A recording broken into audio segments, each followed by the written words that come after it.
This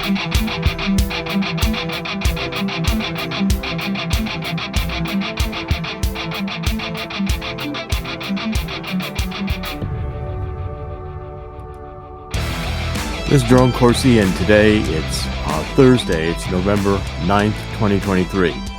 Thank you for joining us here on The Truth Central. We're doing podcasts every weekday. Let's go to the first story. The Pentagon launched an airstrike on an Iranian group in Syria, which had been launching missiles at our bases in the Middle East. So the Pentagon added that Biden approved this quote, precision self-defense strike on a weapons facility used by an Iranian group in eastern Syria.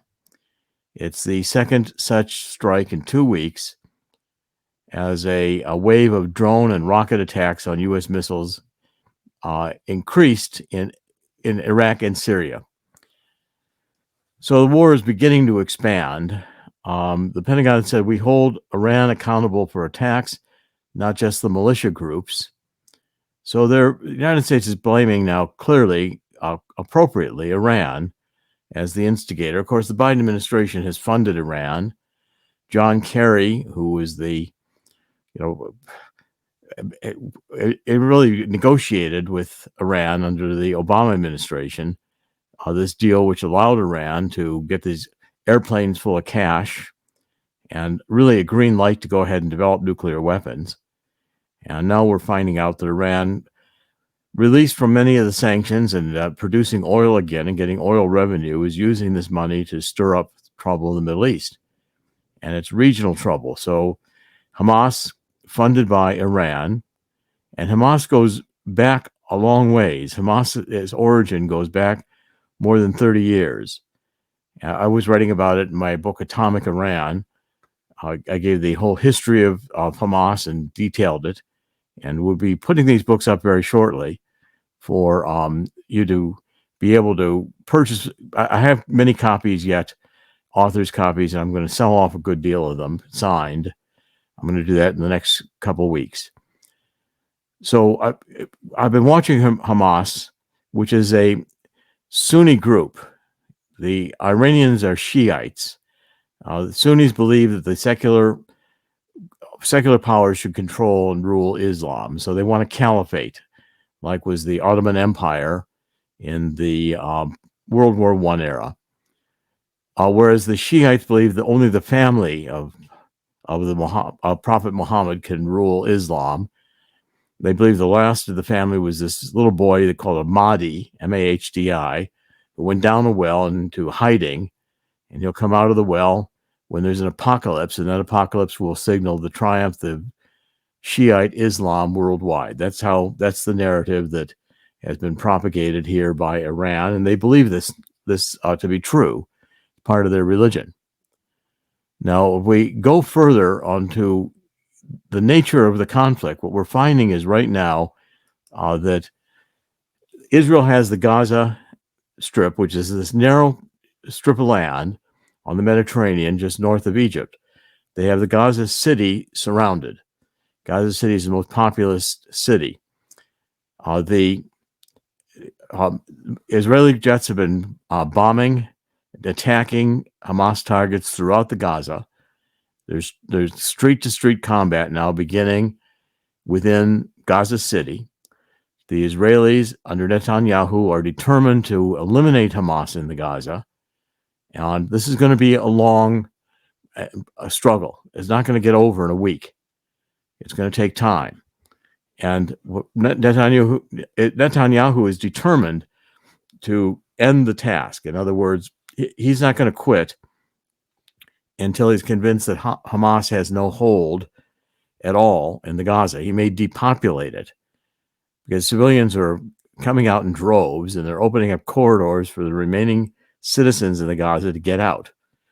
At the same time, because of the Israeli airstrikes, the intensity of those strikes, the world is beginning to react and say, oh, for humanitarian purposes, Israel must stop. Of course, Hamas uses civilians as shields and does not mind shooting civilians in order to keep them in the Gaza. And Hamas has no compassion whatsoever for the human beings that are being destroyed in this whole horrible situation of the war. And there's no good one way or the other outcome in terms of the humanitarian aspect in war. These kinds of wars, in World War II is an example. The civilians died by the millions. War is a tragedy. It should never happen. But with what went on with these October 7th attack, where Hamas really was brutal, savage, killing babies, beheading people, raping women, taking the old as hostage, it was merciless. And the Israelis were defenseless because the left in Israel, like the left worldwide, wanted to disarm the citizens and largely succeeded. It's very hard to get a permit in Israel to carry weapons or to own one. The few kibbutzes that retained weapons were able to defend themselves against the Hamas attack, and very successfully. But the rest of the people who were slaughtered helpless to defend themselves. By the way, I noticed increasingly in the press, there are stories of people in wealthy suburbs like Beverly Hills, where the criminals from the central cities are now going into the suburbs and robbing people at gunpoint, stealing property from their homes, and then taking their cars and stealing their cars and making a getaway. The criminality in the central cities that are Democratic controlled, these Democratic hellholes, is not going to stay contained in the central city. Eventually, these criminals, and especially the homeless, which are largely drug dependent anymore, are going to be seeking more outside of the central city, which is getting to be devoid of businesses or anyone living there who's got any money. They'll go into the suburbs and start robbing in the suburbs. This is the Defund the Police movement. And California is now completely, I think, woke in virtually all of its major cities controlled by Democrats. All the media, certainly the public rhetoric, the universities. California is getting to be a complete basket case, and it will soon be a bankrupt state. They can't stop spending money. And now with the central cities like Los Angeles getting overrun with homelessness, San Francisco, the office buildings are going vacant increasingly, not just because people don't want to return to work after the pandemic, because it's not safe. Not safe to go into the central business district. And with fewer workers in the central business district, the restaurants start closing, the retail shops start closing, with the mobs that come in and just loot. The stores are also realizing that it's not profitable to remain open as a retail outlet. I noticed, I was in Washington recently, I noticed even in Washington, when you go into the drugstores, all the items are off the shelves. It's just pictures of items. You want something, you have to go get it from the back, and they'll bring it out to you. They check you. They know anything in the store is going to get looted, stolen. So they don't have shelf items anymore. They have pictures of the item, and then you request the item and it's brought to you. You might as well get it from Amazon. And so therefore, retail businesses, restaurants, etc., in the central cities of these Democratic-controlled towns are dying. Now back to the Middle East. What's happening in the Middle East is a complete chaos, and it's spreading. Now, the next story I want to cover is this one in terms of it was again surprising, but I'm not really, to me, thinking about how the war is going to impact the economy. But what's happening is that in Europe, we're seeing right now that Egypt, for instance, is suffering tremendously with energy problems. So the Israeli-Hamas conflict threatens EU security, energy security. So if this ongoing conflict between Israel and Hamas, which is killing hundreds of civilians a day, it's threatening infrastructures of all sorts in the Gaza Strip. The Gaza Strip is going to be made rubble. It's going to look like Lebanon looked after the Lebanon civil war when the Palestinians were in Lebanon, and it goes back decades. So with the infrastructure being disrupted, you have impacts, for instance, on the energy system in Egypt. Now, Egypt, the al-Sisi, who's been the ruler since they threw out we had this Arab Spring under Obama, and they put in a Muslim Brotherhood head of Egypt. Well, then al-Sisi had a revolution against the Muslim Brotherhood and threw them out, and has been ruling. But Egypt has gotten tremendously shaky economic system. Their currency has been dramatically devalued. The people are actually suffering economically because you've got a situation of a devalued currency and inflation, kind of a stagflation situation. So this rift is disrupting energy supplies because Egypt is no longer exporting liquid natural gas or other natural gas products. Egypt is now becoming an importer of these products. And so therefore, these gas fields in Egypt have been shut to prevent possible retaliations by Hamas, because Egypt is not letting the Palestinians come into Egypt.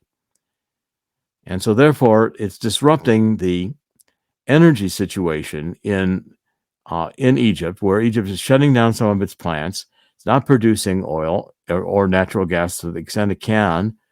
It is exporting less, and it's importing more.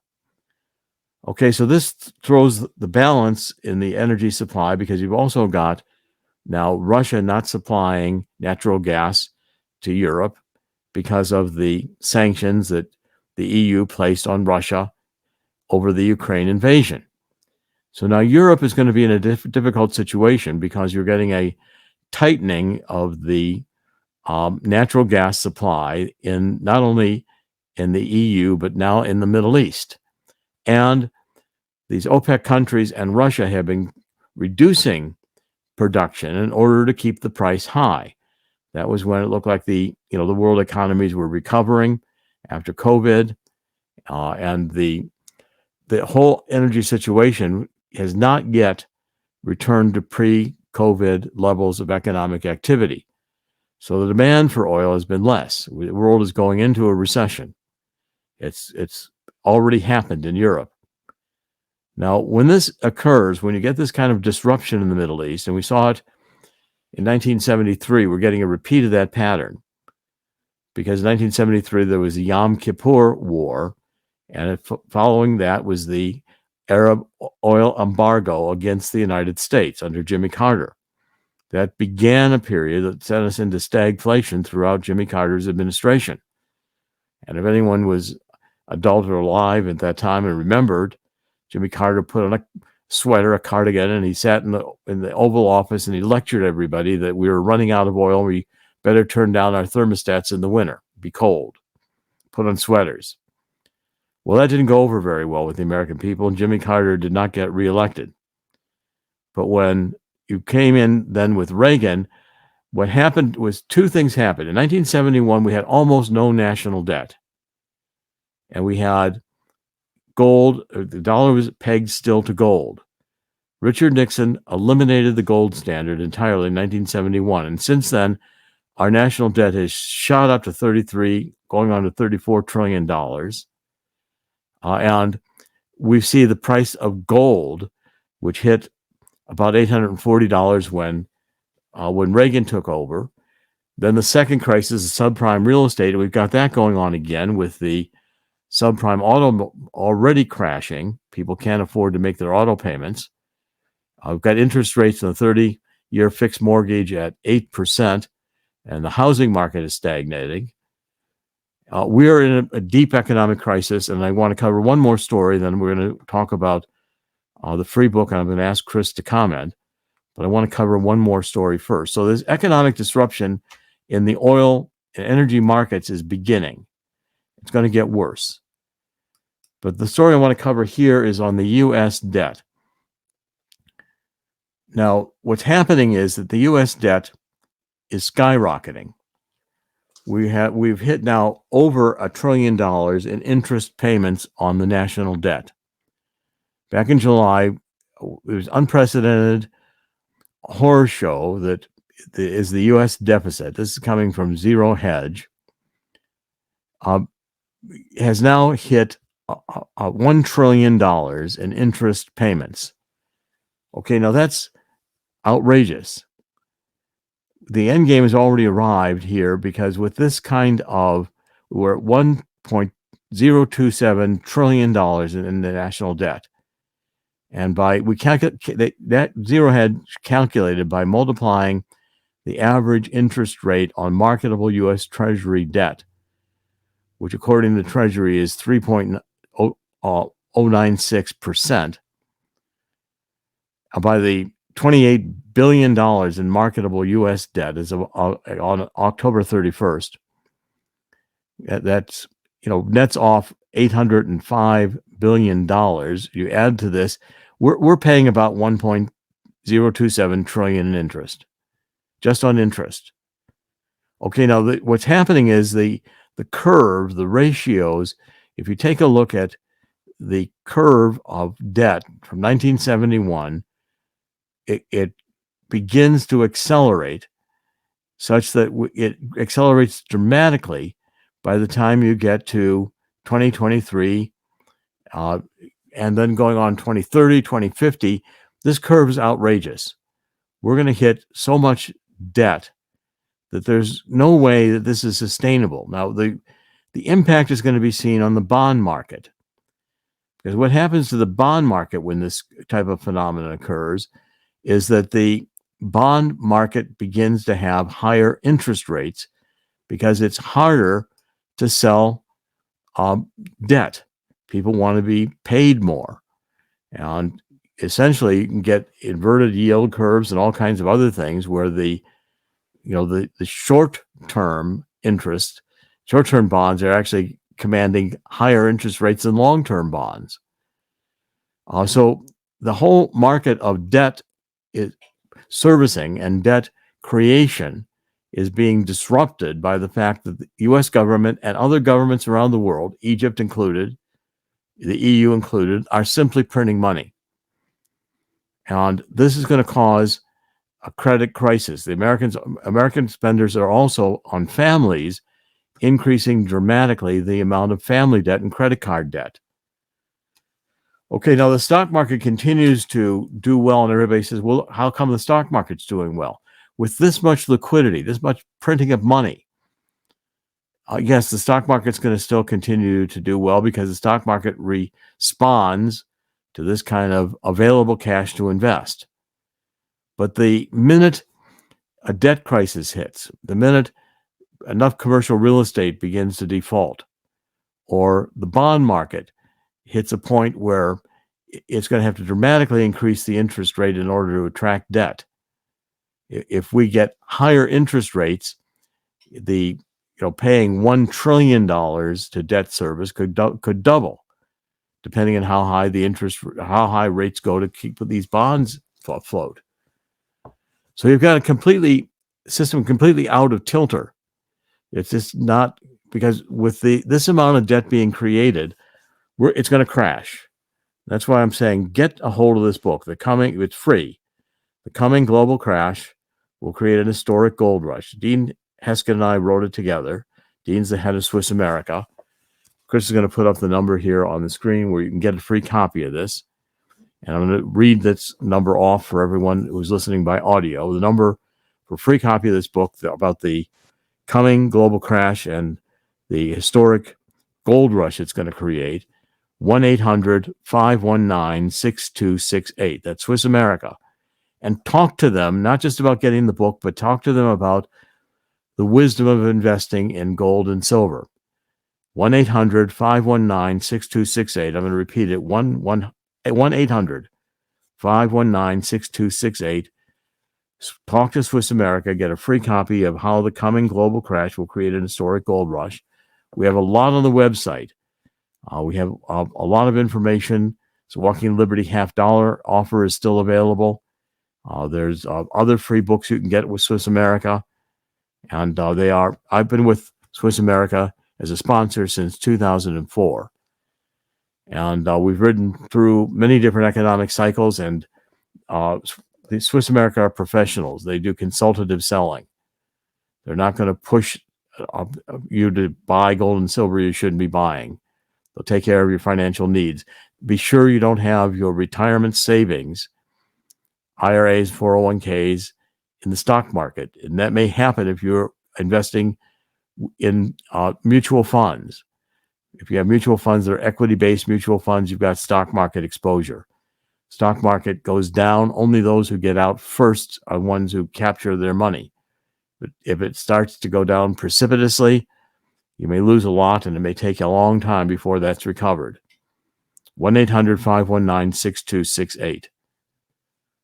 Chris, do you want to comment? The debt's out of control, but there are so many reasons for that. I know everything that you're discussing as well, but we still have to look back. The Obamacare Act, that Obamacare has killed the debt as well. We're talking about printing more money just to make up for the debt. What happened to responsible spending? We were taught as kids to do some things. And I understand a lot of people are now in credit card debt because of this. You've discussed that several times. What we're looking at is it's almost to the point where responsible spending in the government has been demonized, because the idea is, well, we're the rich country. We have to give money to Ukraine. We're the rich country. We have to give money to all these entitlements that we gave back in 2020. That's another funny thing. It was 2020, 2021 for the COVID spending. That's another thing. You're going to hear, well, these Republicans, these MAGA types want to cut spending, and they cut these programs. Well, yeah, but they want to cut it. A lot of them mostly want to cut it to pre-COVID levels. I mean, that was where we had high unemployment. That's where the government shut everything down. They had to take responsibility and cover for that. Now we don't need it as much. Hey, I thought Joe Biden was telling us Bidenomics is working. Why do we need all this? Well, the point is to also look. 1971, we had budgets. Right. Congress actually set out a budget, how much we're going to spend. They worried about whether or not it was a balanced budget or they were deficit spending. Today, we can't get a budget. Now we're going to have November 17th, another government shutdown crisis. And Biden administration is saying that they're not going to accept any bill that just funds Israel, which is what Johnson and the conservatives in the House would prefer to do. They're not also going to accept any kind of a lagged or, we'll pass this much now, but we're coming back in December to work on this. No, they say you've got to do something now. It's a continuing resolution is what the Democrats want. And that continuing resolution just is not a budget. It just says, well, we're just going to keep spending what we're spending now, which has an increase built into it. Now, the whole idea of fiat currency, which is what occurred in 1971, is at the root of the problem. And the fiat currency means you just print money. There's nothing backing it except the full faith and credit of the United States government. Now, that evolved into what they call the new monetary theory, which is that fiat currency means that the federal government, a sovereign government, can print as much money as it wants because the interest is paid off with more printed money. Now, the only reason that doesn't turn into hyperinflation is if you tax very heavily the economy and people in the economy in order to take demand out of the economy. Because if you're pumping all this money out that's just created, hypothecated, we don't print it anymore. It's just an electronic notation somewhere. So some treasury makes up a number, posts it, and then suddenly that's the money. Yeah. And the news media carries that message. Did you hear Janet Yellen earlier this week? Because the other question is, well, the Republicans want to move some of that extra budget going to the IRS and hiring more agents and move that to aid for Israel. And Janet Yellen was calling it, and I believe it was damaging and irresponsible. Yeah, we need more IRS agents in order to collect more money. and by the way, today the new out of work number is people newly out of work is going to accelerate. That's going to be reported today. And you're going to find that Chairman Powell is going to have to make a statement because they've been trying at the Federal Reserve to have this what they call neutral rate. In other words, fine tune. Well, we can't have zero interest rates anymore because that's hyperinflation we're heading into. And so therefore we'll keep it at 5% because then inflation doesn't increase too much and unemployment doesn't increase too much. It's just the Goldilocks, they call it, just right. It's neutral. Well, it's all nonsense. That's a new term invented in economics that is justifying keeping rates high for a long period of time and saying, because of how the statistics are calculated, that inflation's under control when everybody knows that food prices and gasoline prices are going higher. Middle class is getting squeezed. You've got here a multiple factor crisis building. And as it does, the central banks are buying gold, and they're going to try to suppress the price of gold so they can buy gold up as much as they will. But there'll come a point where they can't do it anymore, where the gold price can't be suppressed. And so gold right now is trading at $1,946 an ounce. Well, it has been over $2,000 an ounce. And the happy talk out of the Fed saying, well, we're not going to raise interest rates now 2 times in a row, has assured the market that, we're through the worst of it, but we're not. And the problem is going to be that the interest rates are going to stay high for a very long period of time. We're already in stagflation, stagnant economy, and inflation. The last times this has happened, again with 2007, 2008, gold went up to about $1,400 an ounce. COVID, it went to over $2,000 an ounce. It's going to happen again. And that's why I'm recommending to everybody that you start thinking seriously of taking your rapidly depreciating dollars. What money is about, how you evaluate what your money is worth, is what it'll buy. It's purchasing power. When a dollar buys less at the grocery store, that's important because it means the dollars you're getting are only really a fraction of a dollar in terms of their ability to buy goods. Okay, that's not a good situation. I mean, it's a situation in which the United States is headed toward, and the world is headed toward, because the world is also getting this, debt ratios. EU is very much in the same situation. It will produce stagnation. It will produce quiet inflation, which will reduce the purchasing power of everybody's money. And I've been trying to warn everybody about this for months, and I see it happening. Okay, now the next thing I want to report on, we'll shift the subject a bit again, and I'll go into some of the stuff about the oil. First, I want to cover the election. Democrats are saying this was a great election for us because look at all the Democrats that won, and abortion, the people who want to have abortion, the pro-choice people came out in droves, and abortion is not an issue that is going to polarize the country.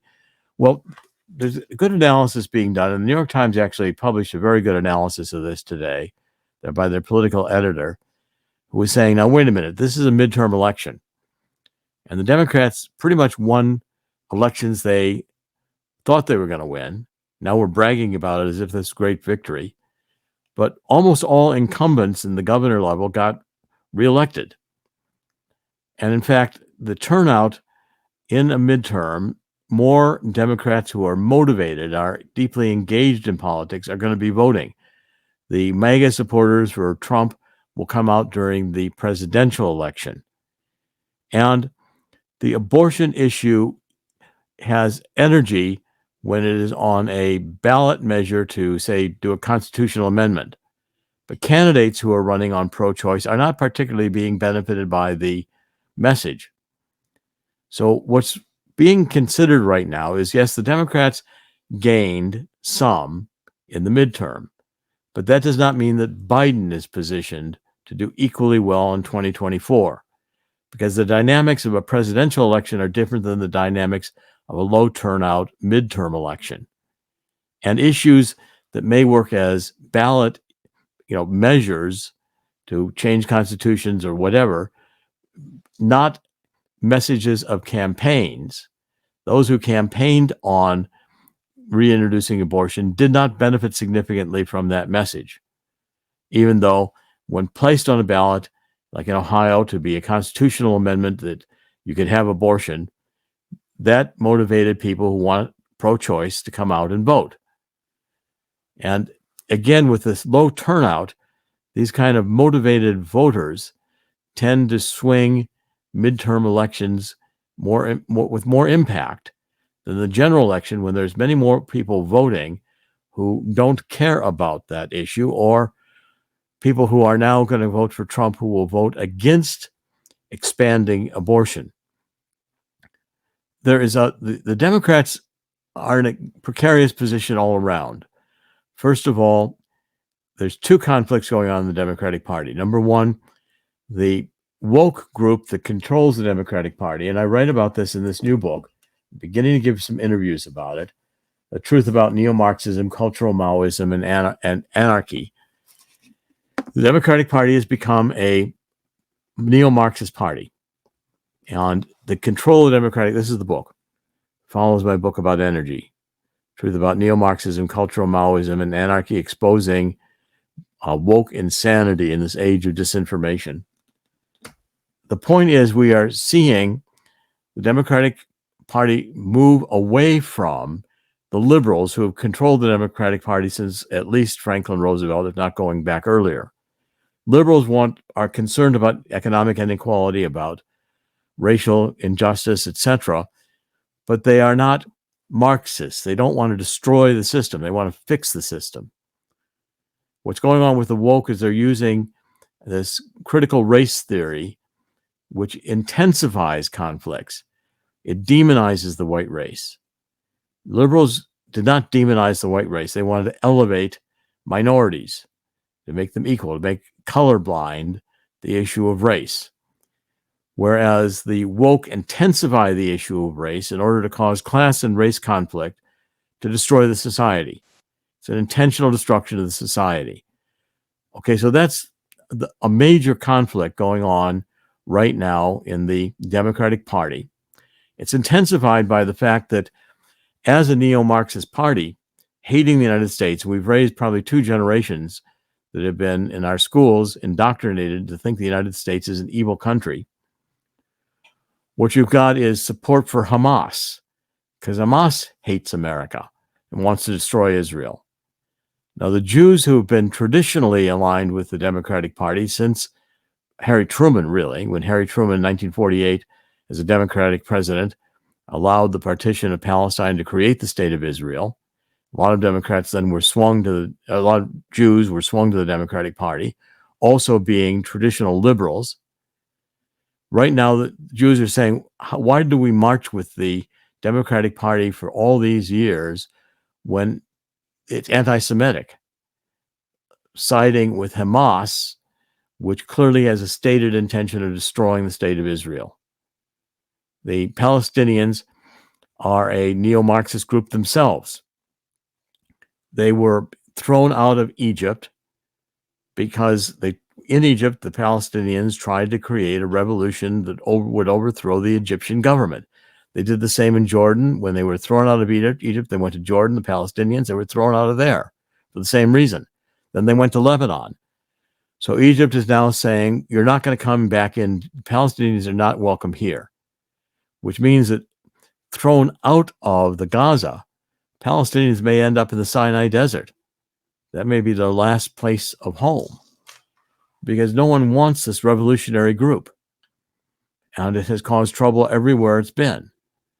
Yasser Arafat, who headed Palestinian Liberation Army, was really an Egyptian. He was born in Egypt, and he was Muslim Brotherhood in his younger years. He grafted onto the Palestinian cause and made millions of dollars doing it, which his rich wife in France was happy to bank and spend. Yasser Arafat was in that sense a fraud, because he was not truly Palestinian. Palestinian was supposed to be those who were dislodged from Israel when the state of Israel was created, because the Jews were there to make it a Jewish state. Well, most of the Palestinians stayed. They didn't leave. They weren't thrown out by the formation of Israel.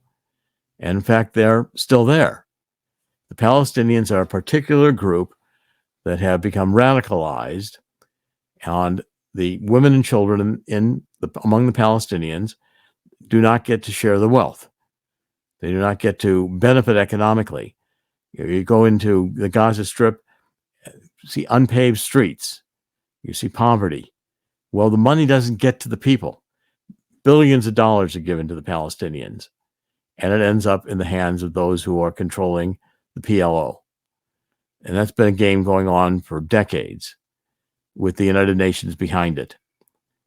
If you go to the United Nations building, you'll see pro-Palestinian propaganda all over the place as to how the Jews are now committing genocide because they're attacking Hamas. The reality is that the Jews are trying to defend themselves against the people who are sworn to kill Jews and to eradicate the state of Israel, which is both Iran and Hamas's stated intent. And again, we're not getting accurate news, and the Biden administration is determined to continue supporting Ukraine with more money, even though the war is a stalemate, and more weapons are not going to help because Zelensky's running out of troops. And people do not want to fight for Ukraine and lose their lives against the Russian army, which is in entrenched defensive positions right now. And it is not going to be pushed out of those positions easily. If the weaponry accelerates given to the Ukrainians, Russia's just going to move eventually to nuclear weapons and say they're tired of this whole thing. And that day could come. Let's continue with a couple more stories that I want to cover quickly because I don't want to go terribly over time. But the economic, I'm also covering the global warming issue. First of all, Switzerland is going to keep open nuclear plants. Switzerland realizes that this transition to green wind and solar isn't happening and is not going to happen for a long, long time, if ever. So Switzerland has 4 nuclear reactors, which generate 40% of its electricity, according to the World Nuclear Association.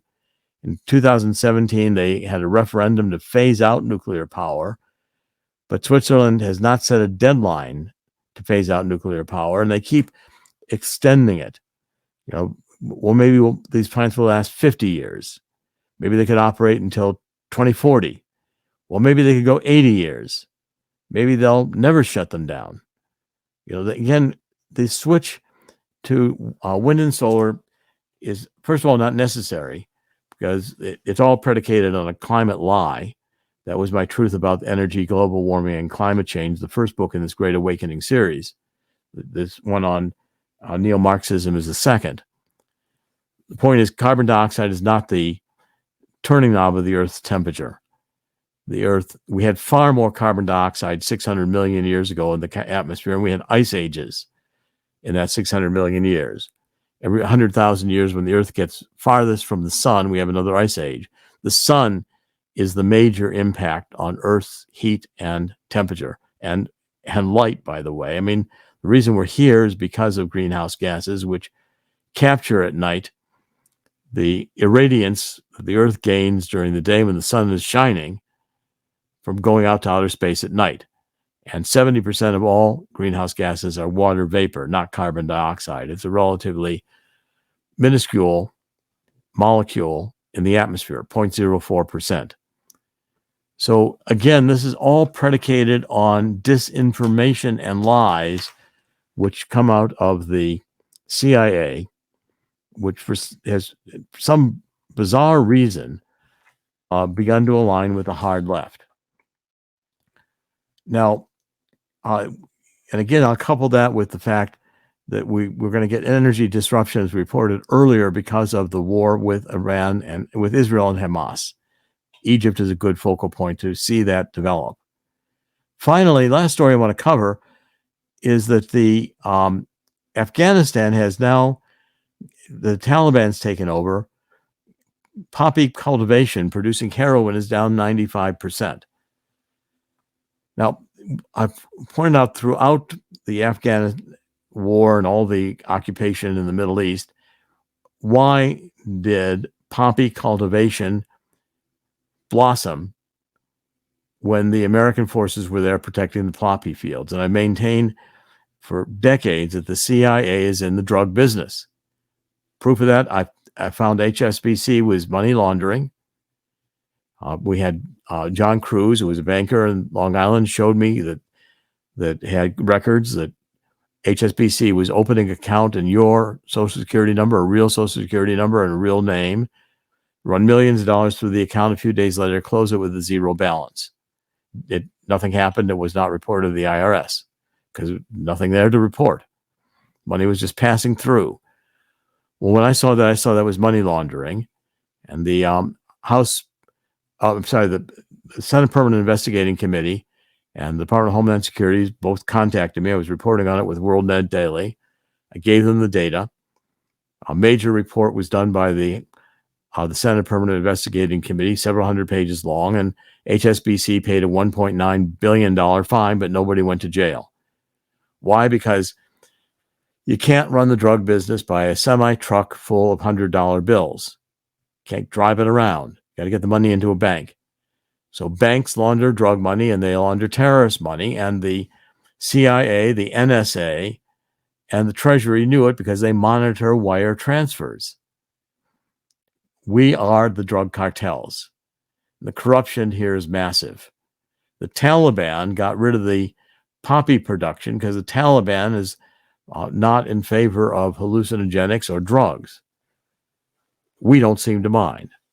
Our open border, the drug cartels, know that we are permitting them to exist because there's a lot of money in drugs. The CIA is happy to have a slush fund that they can use for their covert operations. And we have much of the intelligence agencies of the United States operating covertly these days and not admitting that they're monitoring the population of the United States. And yet Dinesh D'Souza's movie is going to be censored by Amazon and others.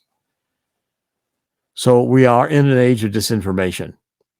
And the CIA is controlling a lot of the narratives that are constructed reality, which push, for instance, the war in Ukraine, that push Hamas as the victims.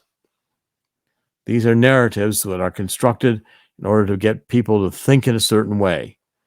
And when you get groups of people, generations that go through universities, they're not taught science, they're not taught math, they're not taught skills of reasoning, they're taught ideological themes that they believe with great tenacity and do not want to be criticized. This is not free speech. This is not democracy. This is not the United States government as we know it traditionally. Chris, any final comments? I want to wrap up so we can not go too much over time today. Yeah, I see that. The opium capital of the world, Afghanistan, down a bit. The cartels won't be too happy with that, I suppose, right? 95%. That's quite a lot, I suppose, right? Quite a bit. Yeah. Yeah. I also I want to get back to what you were talking about the great day the election day was for the Democrats. And look, I know that they're going to be patting themselves on the back, and they've been doing so over this. The mainstream media kind of overstated this a lot. And I was reading Newsweek talking about the 6 terrible defeats that the Republicans took. The fact is, in Kentucky, their Democrat governor was actually popular already. He defeated a very unpopular Republican some years back.